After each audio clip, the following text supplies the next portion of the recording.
Summer is here, which means I know some of you are getting ready to get on the water, chase some redfish. So here's some things you probably shouldn't do if you want to catch more redfish.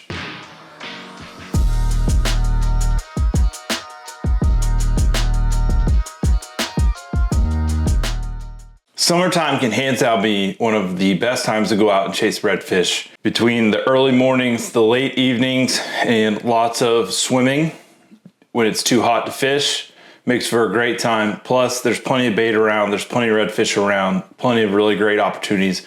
Absolutely love summertime. Now, for those of you that are new here, I'm Captain Pete Capel from the Skiff Wanderer. I make redfish content based out of Texas. If you want to come fishing with me, fantastic. If you're just new to fly fishing, redfish, whatever, I've got a whole Redfish 101 series, so check it out. Hit subscribe so you don't miss any of those videos. If you want to check out the full length summer tutorial, it's going to be over here. I think I finally got this right on a video.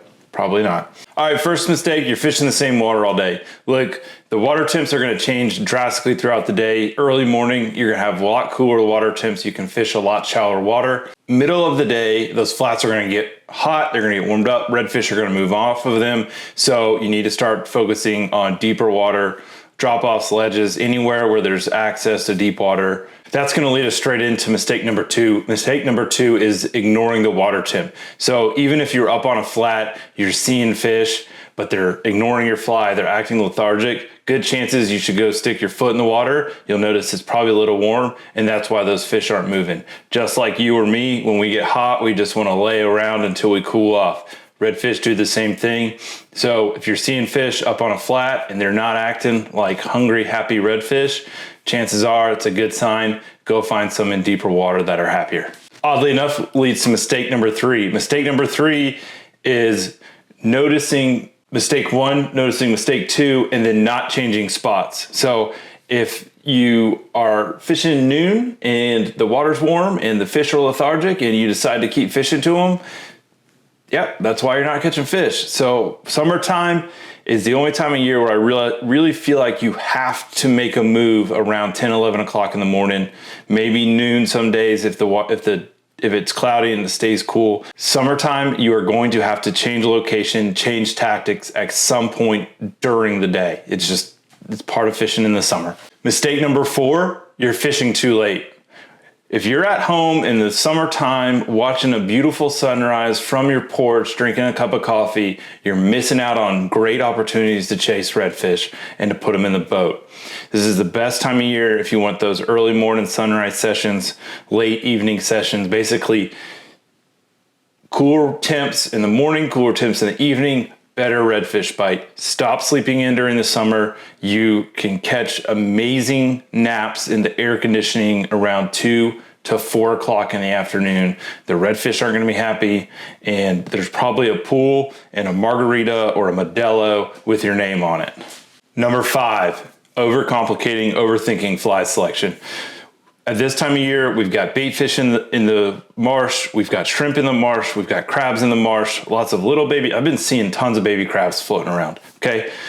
Don't overthink fly selection. These fish are eating, so if you're getting refusals, chances are it's not so much the fly, it's more of how you're moving that fly. If you want to deep dive into tactics, check out the full summer tutorial that I mentioned at the beginning of this video. And if you want some more info on fly selection, check out the summer fly video. And if you don't want any of that, you just want flies, check out the summer fly pack. Number 6 is ignoring the wind or the lack of wind.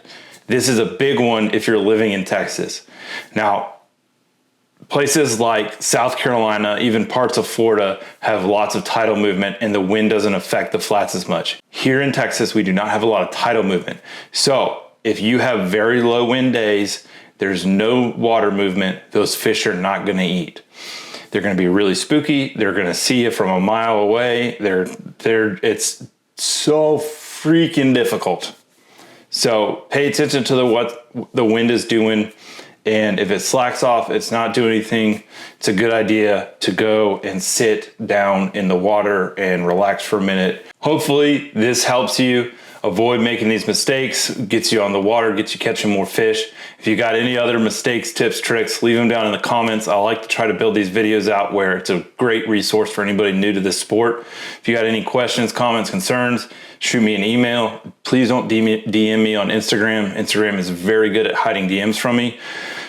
If you want to put any of the summer stuff that I've been talking about the last 3 weeks into practice, I've got plenty of availability for July and August. So check out the website, scroll down, you can book directly. You can see my availability directly on the website. Come on, let's go fishing. Other than that, right now I'm giving away a TFO Moment 8 weight. So $10 in the shop gets you an entry. Every dollar spent on Patreon gets you an entry. I realize I don't have a lot of perks on Patreon. I'm working on it. I'm trying to figure out the best way to move forward with that to where it's more beneficial for you guys. But if you want more of this content, that's the easiest way to support the channel. Coming on a guide trip helps support the channel. Next video, I'm gonna do a deep dive into redfish leaders, everything from purchasing ones at the fly shop to DIY. So hit subscribe, stay tuned, and yeah, that's it. See you on the water.